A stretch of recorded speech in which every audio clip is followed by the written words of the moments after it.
ఇప్పుడు అంత కిలోమీటర్ లెక్క నుంచి ఇక్కడికి మనం బండి మిషన్ మీద ఇక్కడికి రావాలండి. చూడండి కిలోమీటర్ ఉంటుందండి అక్కడి నుంచి రావాలి. అది గంటగా 3,000 అండి. 3,000 2,800. అదే కమిషన్ లేనోడు గట్ట ఎవడో బోకర్ లేకపోతే అది 2,800 అండి. డైరెక్ట్గా ఆ ఓనర్ వస్తే లేకపోతే 3,000 అండి. అది ఇక్కడ రావాలంటే అలా 3 గంటలు పడుతుందండి టక్కు ధాన్యానికి. టక్కు ధాన్యానికి ఆ రకంగా చూస్తే ఎకరానికి ఇప్పుడు వెనకాల వచ్చినది కనీసం 40 అవ్వదండి. కారణం అంటే రాలిపోద్దండి. ఆ ధాన్యం కొంటాడో కొనదో లేదండి.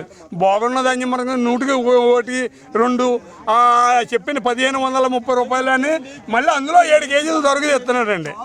1,530కి వెళ్తుందండి ధాన్యం పేరుకే, అందులో తొరగి తెస్తున్నారండి. దానికి మళ్ళీ జట్టుకి ఆ టన్నుకి 50 రూపాయలు చెప్పిన 50 టన్నులు ఉన్నా 10 టన్నులు ఉన్నా 40 టన్నులు ఉన్నా టన్నుకి 50 చెప్పిన జట్టుకి తీసేస్తున్నారండి.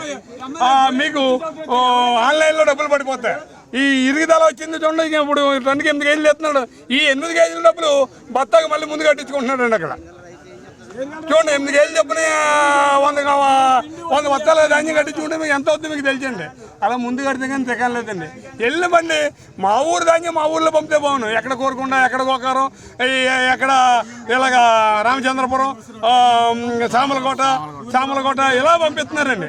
ఆడికేమో మనం ఒప్పుకున్నది 12,000 అయితే 3 ఖర్చులే పోలి చెప్తుందండి. అడిగి అక్కడ దిగుమతి అవ్వకపోతే 3 12 36,000 అవుతుందండి. అడిగి చూడండి ఒక ఎకరం చేలో పంటకి 36,000 అడిగి 3 పంటలు ఇవ్వాలా?